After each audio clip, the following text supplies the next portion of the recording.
Imagine a man lying on the floor of a strange room, staring at the ceiling. He no longer has any money, no home, no confidence in the future. And when later asked what pulled him back from the bottom, he won't name a single lucky deal, no savior. He'll place his hand on his chest, be silent, and say just 3 words. These 3 words he repeated every morning, in the first seconds after waking up, before even opening his eyes. And they turned his life upside down. You do something similar every morning and don't even notice. When you emerge from sleep, your brain hasn't yet activated its defenses, erected barriers, or begun to argue. It's open. And the first thought that enters it weighs 10 times more than the same thought during the day. Most people give this window to anxiety and their phones, unaware of how much power they're throwing away. Today you'll learn 3 things: how long this morning window really lasts and why it closes so quickly. What quiet gesture people use to achieve their goals, to anchor the desired state in their body, and those 3 words that lifted someone from the bottom. All of this is based on the work of Natalia Bekhtereva, a scientist who has spent her life studying how consciousness works and why the brain can be rewired at any age. Let's start with the most inconvenient. Many people, for years, give themselves the same morning command: stay down. They don't want to, but they do it. And to understand how to break this cycle, let's first understand why the habit of scarcity holds such a tenacious hold. Inside each of us lives a guard. Bekhtereva called it an error detector. This is the part of the brain that compares everything that happens with what it considers the norm and raises the alarm if something deviates from the norm. Sounds useful, but here's the catch. This guard doesn't protect what's good for you, it protects what's familiar. If you've lived for years with a sense of lack, then lack has become your norm, and now the guard is guarding it. The moment you want more, step up, take a risk, the guard triggers the alarm. An internal resistance appears, an inexplicable restlessness, a desire to give up everything and return to the familiar small stuff. You think this is intuition or common sense. In reality, it's the guard pulling you back into the familiar pit, because for him, the pit is safer than the top. That's why people so often sabotage their own progress. Given a chance, they find a way to squander it. Having earned more, they quickly burn through the money and return to their usual balance. And this isn't a matter of weakness of character. It's the work of a gatekeeper who's doing his job honestly, keeping you within the boundaries of the familiar. But there's good news, and it changes everything. The gatekeeper can be retrained. If you make abundance rather than scarcity the new norm, it will begin to protect it. The same mechanism that has been dragging you down for years will reverse course and begin to pull you up. The only question is how to rewrite the norm itself, and the answer lies in the way the brain is structured. This very ability of the brain to rewire itself is the key to everything we'll discuss below. There's a man who stares at a blank wall where another sees a door. They stand in the same room, facing the same circumstances, but one doesn't notice the exit, while the other steps through it. The difference isn't in the room. The difference is in the way each of their brains are wired. Bekhtereva proved what had previously been unbelieved: the brain changes throughout life. Every thought you repeat day after day carves a path through it. At first, it's a barely noticeable trail in the thick grass. But if you walk along it year after year, the path becomes a wide, well-trodden road. Thoughts flow along it effortlessly. Thus, the habit of thinking a certain way becomes part of you. Now imagine you've been walking for years along the road labeled, "I never have enough." This road has become a wide highway, and nearby, barely visible in the grass, is a path marked, "I can do it, I can do it." Thoughts follow the highway on their own. Turning onto the path requires effort. That's why negative thoughts come easily, but self-confidence is so difficult. It's not about reality. It's about the well-trodden paths inside your head. And there's one more detail, without which the picture is incomplete. Your brain has an attention filter. Every second you're surrounded by thousands of signals, but you're only aware of a tiny fraction of them. The filter lets through what aligns with your internal attitude and filters out the rest. If your internal attitude is, "There are no possibilities," The filter will honestly erase all possibilities from your field of vision. They'll be right in front of you, but you won't see them. Have you ever noticed how one person constantly stumbles upon opportunities while another complains that nothing ever comes their way? They live in the same city, walk the same streets, but their filters are tuned differently. And they're tuned precisely by the thoughts you repeat most often. Change your mindset, and your filter will begin to let in what it previously hid. Opportunities won't appear out of nowhere. You'll just finally see them. But all this will collapse if you miss one thing: what happens to you in the evening and at night. What happens to you during the night determines how you wake up. While you sleep, your brain doesn't rest in the traditional sense. It's busy, sorting through everything you experienced during the day and deciding what to keep and what to discard. This process is called memory consolidation. It's as if the brain rewrites the day's impressions and permanently embeds them within you. And here's the key point. It places particular weight on what you thought about last before bed. It considers these thoughts to be the most important and processes them with particular attention. If you fall asleep worrying about money, replaying debts and failures, your brain faithfully reinforces these thoughts throughout the night. You're literally training yourself to be someone who lives in scarcity. Now put the two pictures together. In the evening, you fall asleep with anxiety. Your brain spends the night reinforcing it. In the morning, you wake up in that same window of openness, and the first thought enters without resistance. If it's anxious again, the circle closes. Evening feeds night. Night feeds morning. Morning feeds the new day. And so on in a circle, year after year. That's why daytime self-control is almost useless. You can spend the whole day convincing yourself to think positively, reading books, listening to motivational songs. But if you feed your brain anxiety every evening and expose it to the same things every morning, no amount of daily effort will outweigh the impact. You're fixing the roof while the foundation is leaking. Evening and morning are two doors of the same door. Through them, you enter who you will become. And most people keep both doors open in the wrong direction. Remember, I promised to tell you how long the morning window really lasts.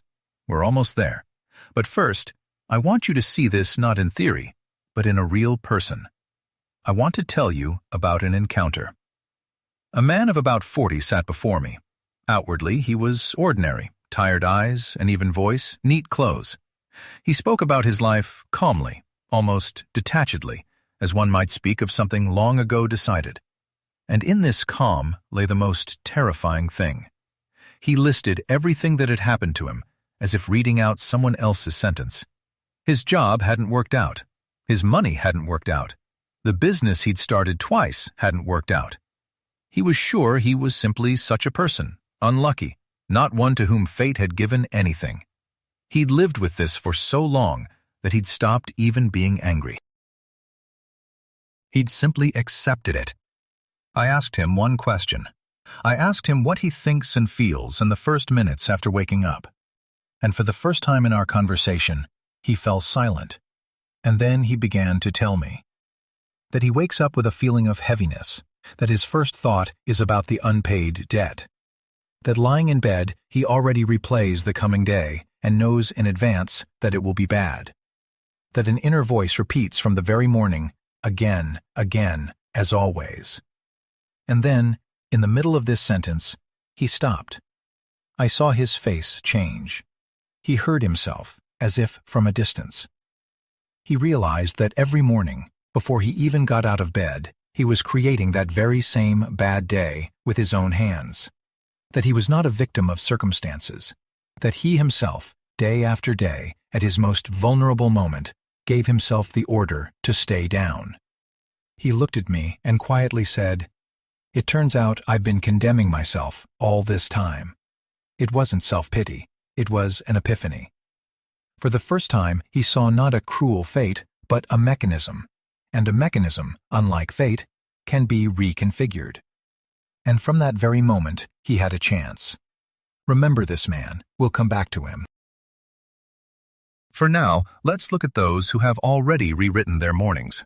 They share one action, one that almost no one speaks about out loud. That man's story is no exception. I've witnessed dozens of such epiphanies, and each time the same thing changed. I'll tell you about a woman. She was almost 50, and she came to this place convinced that her time had passed, that it was too late to build anything new. Every morning she woke up with the thought that she was late on all fronts. This thought was her first thought of the day, the one that comes without resistance. We changed just one thing, her first few seconds after waking up. Not her entire life, not her habits, not her surroundings, just what she filled her morning window with. A few weeks later, she told me that for the first time in years, she noticed opportunities all around her that hadn't seemed to exist before. A friend suggested a part-time job. An old idea suddenly seemed feasible. Opportunities didn't fall out of the sky. Her attention filter simply stopped blocking them out. There was also a younger man who was stuck in one place, unable to move forward. Every morning he would argue with himself, proving he couldn't do anything, and by the time he got out of bed, he was already a loser. Once he stopped starting his day with this argument, a month later, he couldn't figure out where the energy to act came from. And there was an elderly man who believed that at his age, changing anything was pointless. He was wrong. The brain, as Bekhtereva proved, restructures itself at any age. He saw this for himself. 3 different people, different ages, different circumstances, different dead ends. But they were all pulled out by the same action in the same first seconds of the day. And I saved the most powerful case for last. A man who lost absolutely everything and rose from a place from which it seems no one can rise again. Let's go back to where it all began, to the man on the floor of someone else's room. He wasn't born a failure. He once had a business, an income, a sense of solid ground beneath his feet. And then it all crumbled, not overnight, but gradually, like a bank crumbling under the pressure of water. First the money went, then the business, then the house. And at some point, he found himself on the floor of a room that wasn't even his, staring at someone else's ceiling. He said the mornings were the worst. At night, he could still escape into sleep, but each awakening brought him back to reality with the same blow. The first thought was always the same. It's over. He'd open his eyes and, in the first few seconds, remind himself that he was at rock bottom, that there was no escape, that tomorrow would be the same. And his brain, as we already know, obediently accepted this order without resistance. This continued until he stumbled upon a simple idea. The idea that the first seconds after waking up aren't a death sentence, but a tool. That this window could be used to invest not "it's all over," but something entirely different. He didn't believe it, but a man who has lost everything has one advantage. He has nothing left to lose. And so, he decided to give it a try. Simply because it couldn't get any worse. The next morning, he didn't let anxiety have its first word. Barely waking, with his eyes still closed, he uttered 3 words to himself. The very ones we'll soon come to. On the first day, it seemed foolish. The words sounded almost mocking against the backdrop of devastation. But he repeated them on the second day, and the third, and the fourth. He said the changes didn't come from where he expected. The money didn't magically appear. Something else changed, the way he woke up. The heaviness in his chest in the mornings became slightly lighter. He stopped burying the coming day in advance. And when the state in which you greet the morning changes, everything else gradually changes too. But first things first. First, I'll finally answer the question that's been on your mind from the very beginning. How long does this morning window last? Very little. Just about 90 seconds after waking. A minute and a half during which the brain hasn't yet managed to set up its defenses, hasn't activated the guard, hasn't yet begun its usual argument. During these seconds, consciousness is like soft clay. What you put into it, that's what will be imprinted. And after a minute and a half, the clay begins to harden, the defenses awaken, and any new thought is met with resistance. That's why it's so important not to waste those 90 seconds on your phone and worry. Most people reach for the screen in the first few moments and let other people's news, other people's worries, other people's lives into their open minds. The clay hardens around it. A minute and a half is the most precious resource of the day, and it's wasted on something that drains you. But words alone aren't enough, and the man from the bottom understood this intuitively. He added a gesture to his words. As he spoke his 3 words, he placed his palm on the center of his chest. At first, he didn't think about why, but the meaning turned out to be profound. At that moment, body and mind were telling the same thing to the brain. Words came through thought, touch through sensation. The 2 streams merged into a single signal, and the brain received it twice as powerfully. Touching the center of the chest is associated with peace and warmth. We instinctively do it when we feel good and safe. And when you combine the right words with this gesture, you're not just thinking the right thought, you're experiencing it with your body. And what's experienced with the body is reinforced by the brain much more strongly than what's simply said in the mind. 90 seconds. 3 words. A palm on the chest. It's so simple, it's hard to believe, and it's precisely this simplicity that's confusing. It seems like it couldn't possibly work. But the man from the bottom didn't reason. He did. And now I'll show you how to do it right, step by step, because one tiny mistake here can ruin everything. Before we get to the technique itself, let's look at some of the mistakes others have made so you don't repeat them. I've seen people take this simple method and make it fail, and every time it's due to one of several common mistakes. The first is haste. A person wakes up, automatically utters 3 words, and immediately grabs the phone. The words are spoken, but are they lived? No, they skim across the surface without touching the body.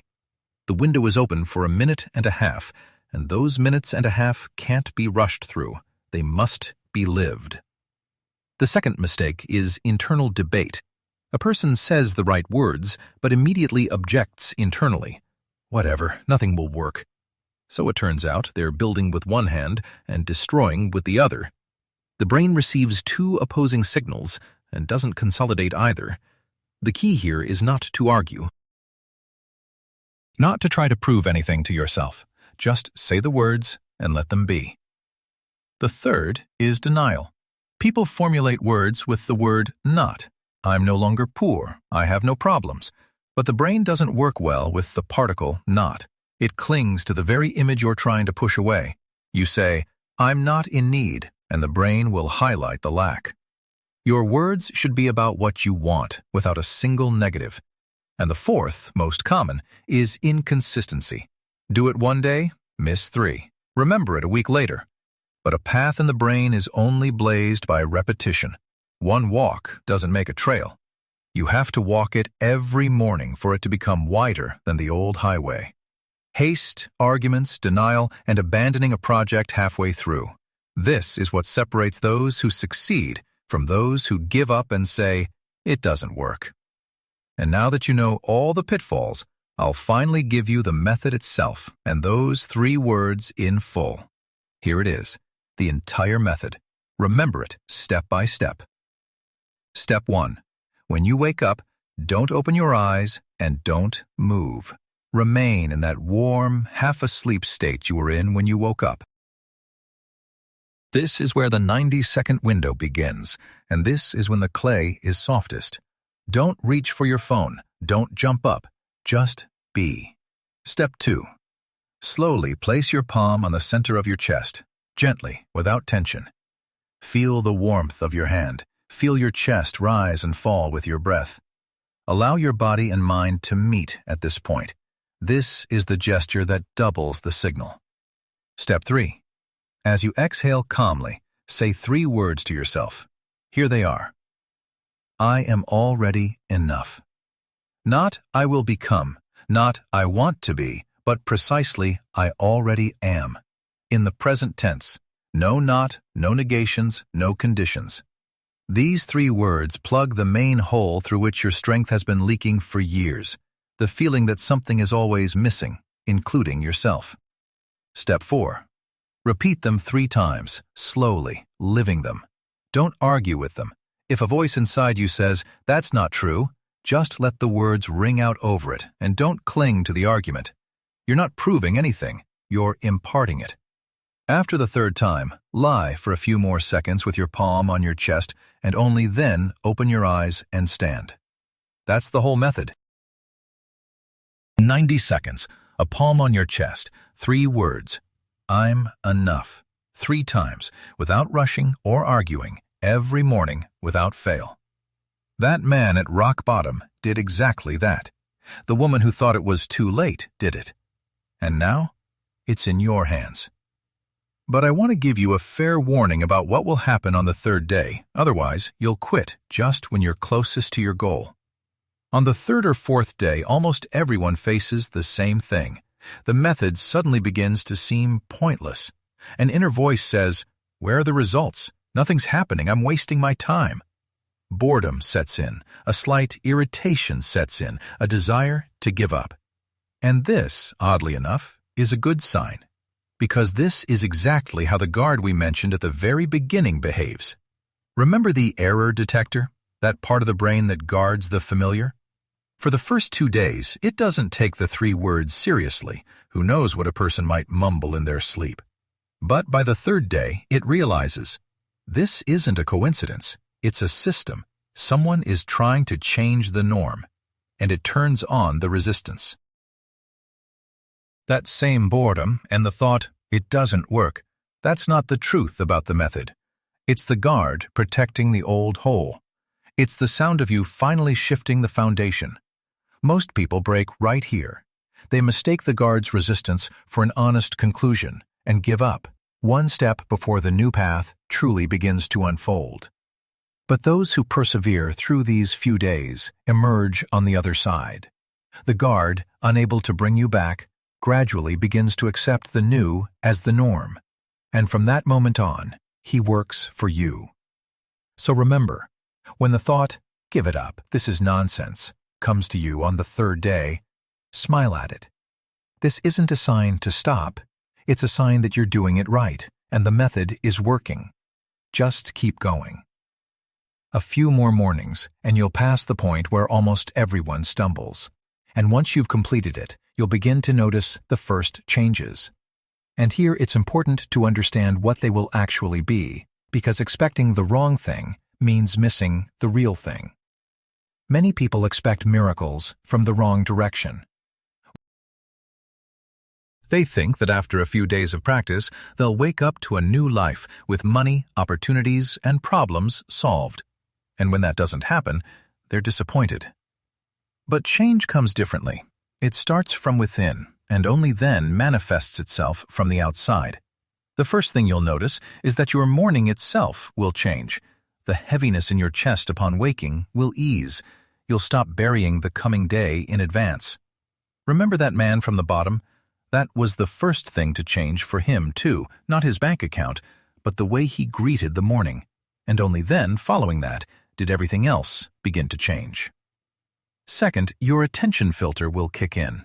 You'll suddenly start noticing things you'd previously passed by, an opportunity you hadn't considered, an idea you once thought impossible, a person who suggests something. These things won't appear out of nowhere. They were there all along. It's just that your filter will finally stop crossing them out, just like it did for that woman in her late 50s. Third, your actions will change. A person who is in a state of "I am enough" behaves differently than one who is in a state of lack. They speak more calmly, make decisions more confidently, and don't grasp at every opportunity out of fear or miss it out of panic. And different actions lead to different results. Thus, internal change gradually becomes external. Don't expect the world to change overnight. Expect you to change, and along with you, what you see, what you do, and what comes to you will begin to change. This is the real mechanism, and it works precisely in this order. The last thing left is to put it all together and understand why these 3 words, and not any others, can change your entire life. Why, "I'm enough already"? Why not, "I'm rich, I can do it," or "I'm strong"? Because these 3 words strike at the very root, not the branches. Beneath most of our anxieties, about money, about success, about the opinions of others, lies a common thread. A quiet, almost inaudible feeling that we ourselves are not enough. That we still need to earn something, prove something, achieve something, and only then will we be able to breathe a sigh of relief and consider ourselves normal. Everything else grows from this feeling. People chase money not for the sake of it, but to finally feel worthwhile.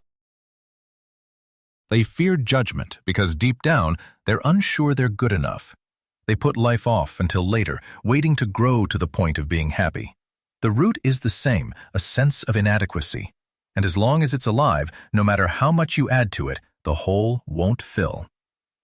The words, "I'm rich" or "I can do it," work on the branches. They're about a result that doesn't yet exist, and so the brain easily counters them. Where is this wealth? Show me. But "I'm already enough" works on the root. These words don't promise anything in the future. They assert something that, in principle, can't be refuted by facts. They're not about money or achievement. They're about your right to be yourself right now, unconditionally and without delay. And when the root is nourished, the branches change themselves. A person who feels they are enough acts from peace, not from fear. They don't cling or fuss, and that's precisely why what others spend years chasing begins to come to them. That man rose from the bottom, not because he forced himself to believe in wealth, but because he stopped proving to himself every morning that he was worthless, and for the first time, he felt that he was enough. That's why 3 words. They're short to fit into 90 seconds. They're in the present tense, so the brain doesn't argue, and they hit the root, not the branches. Now you understand not only what to do, but also why it works. All that remains is to make sure this knowledge doesn't dissolve by evening, as almost everything we learn does. Let's be honest. Right now, you're feeling high. Everything's come together, everything's clear, and it seems like tomorrow morning you'll definitely get started. But I know what happens next, and I'll tell you straight. By evening, that feeling will begin to cool. Tomorrow, you'll wake up, and the old habit will grab your phone before you even remember about those 90 seconds. The day after tomorrow, you'll forget it completely, and in a week, this video will become just another one, after which you realized something but didn't change anything. That's how the brain works. Remember the guard? It doesn't want you to implement anything new. It's more comfortable with everything remaining as is, and the easiest way for it to stop you is to let this knowledge fade peacefully without turning it into action. Understanding without the first step is useless. You can know everything about the morning window and never use it. So let's deprive the guard of this chance. Not tomorrow, not Monday, but today. Right now, as you hear this, make one simple decision. Tomorrow morning, as soon as you wake up, before you call, before you get up, you will place your palm on your chest and say 3 times, "I am enough." Just one morning, not for the rest of your life, for one morning tomorrow. And to reinforce this, do one thing right now. Stop for a second and mentally repeat exactly where, on which side of the bed, and immediately afterward, you'll place your hand on your chest tomorrow. Not sometime in the morning, but specifically. Wake up, before you get up, palm on chest, 3 words. When you replay it in your head ahead of time, your brain perceives the plan as almost already done, and it will be much easier for you to remember it tomorrow. A man once lay on the floor of a stranger's room, thinking it was all over. He started with one morning, with 3 words and a hand on his chest. And that was enough to move what had seemed so stuck. You now have everything he had, and even more, because you know how and why it works. All that remains is to keep this knowledge from fading away by evening. Tomorrow is already waiting for you. Live it differently.